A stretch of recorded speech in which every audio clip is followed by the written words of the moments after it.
Hey everybody, my name is Woody, and this video is on the book Atomic Habits by James Clear. We are going to go over the 4 laws of habit change and a few examples of how you can start applying those today. And this video is brought to you by the Woody Weekly newsletter. If you know, you know. You can subscribe with the link in the description below. The central idea of Atomic Habits is brilliantly simple, and that is that making tiny, consistent changes will compound over time into remarkable results. James Clear, the author, explains that if you improve by just 1% each day for a year, you'll actually end up being 37 times better by the end of the year. It's not about radical transformation, but it's about making small, sustainable improvements over time. Clear breaks down habit formation into 4 simple laws that we can use to build good habits or break bad ones. The first law is to make it obvious, or if you're trying to break a bad habit, make it invisible. Instead of relying on motivation, the key here is to design our environment so that habit cues are unmissable. Is there a book you've been wanting to read but just haven't found the time? Take that book and leave it on your pillow, and when you get to bed every night, it'll be there. Even just reading 1 or 2 pages a night is better than not making any progress whatsoever, and you may find that you get into it and read a little bit more than that. Law 2 is to make it attractive, or if we're trying to break a bad habit, make it unattractive. And the key here is to link habits that you need to habits that you want. James Clear refers to this as temptation bundling. One example of that is only watch shows that you want to watch while you are exercising. The 4th law of habit change is make it easy, or for breaking those bad habits, make it difficult. Reduce friction for good habits and increase it for bad habits. A great way to make things easy is by using what we call the 2-minute rule. Take any bigger, more complicated habit and narrow it down to something that can be done in just 2 minutes. So if you are trying to exercise more or read more or do anything else more, and ideally you'd like to see yourself doing the thing for 30 or 60 minutes, just commit to 2 minutes. And when you get to the end of the 2 minutes, if you want to do more, you can, but you don't have to. You only have to do what you committed to. 2 minutes. And the 4th law of habit change is to subscribe to the channel. No, that's not it. The 4th law of habit change is to make it satisfying, or in the case of bad habits, make them unsatisfying. It may seem obvious, but we repeat behaviors that feel good. So find a way to create immediate rewards for your good habits while finding a way to make your bad habits extremely unsatisfying. Now, one technique that's been a complete game changer for me is called habit stacking. Instead of relying on willpower or motivation, you simply attach a new habit to an existing one. So the formula for this is after insert current habit, I will insert new habit. So for example, after I pour my morning coffee, I will take 2 minutes to write down my goals for the day. This works because you're using an established behavior as the trigger for the new behavior. For me, I look at my total morning routine start to finish as one giant habit stack. The very first thing I do every morning is I reach for my light visor, which shines a bright light in my eyes. It helps to start waking me up, kind of tricks my internal clock or circadian rhythm.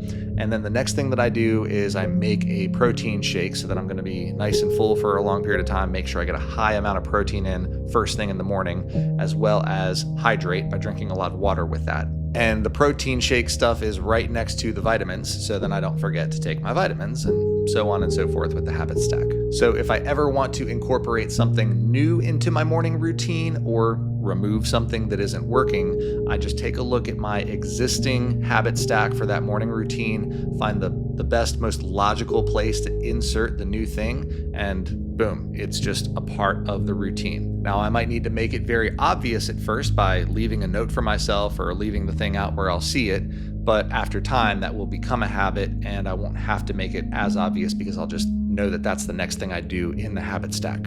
Another powerful insight from this book is that lasting change actually comes from focusing on who you want to become rather than what you want to achieve. So for example, instead of saying, I want to read more books, say, I am someone who reads every day.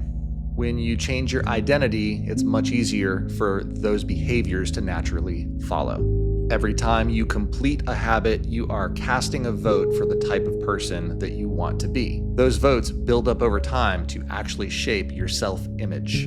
There are a few products that have actually helped me with some of my habits over the years, including a Philips Sonicare toothbrush, which has just made it easier to brush my teeth for a full 2 minutes because I'm not sitting there wondering how long have I been brushing my teeth. It just turns off after you've reached 2 minutes, so I don't have to think about it.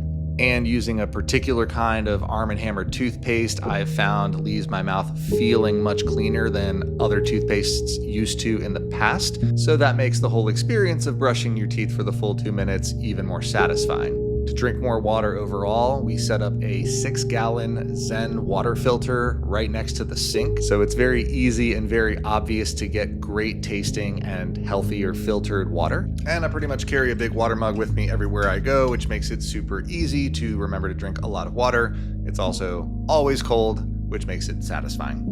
To help with maintaining an exercise habit or exercise routine, I have found that packing my gym bag for a week and then bringing that to work has just made it so much easier because all I have to do on my lunch break is grab the bag and walk over to the gym. Now, not everybody's going to have that convenience. You might not work close to a gym, but just being prepared and having that gym bag in your car or packed and ready wherever it is going to make it so much easier for you to actually pick up and go when you have that little burst of motivation, like, okay, I can do this right now as long as it's easy. And when I was initially trying to build my exercise habit and make sure that I actually got to the gym 4 or 5 days a week, I didn't tell myself I had to go work out on my lunch. I told myself all I had to do was clock out, grab my gym bag, and walk across the street. Didn't have to do anything else. But by the time I got to the gym, I felt stupid if I didn't continue to the next step. So I would go to the locker room and I would change and I would go out to the gym floor and I would actually do exercises, because if you take the steps to go there and then actually change and then don't actually do anything, it's like, what are you doing? If you like book summaries and actionable insights like what we talked about in this video, but you'd like it delivered to your email box, I have a weekly newsletter for you called Woody Weekly. Go to woodyweekly.com and you can sign up. It's totally free. Also, we've got a video right here that I think you'll really like, so go ahead and click on that next.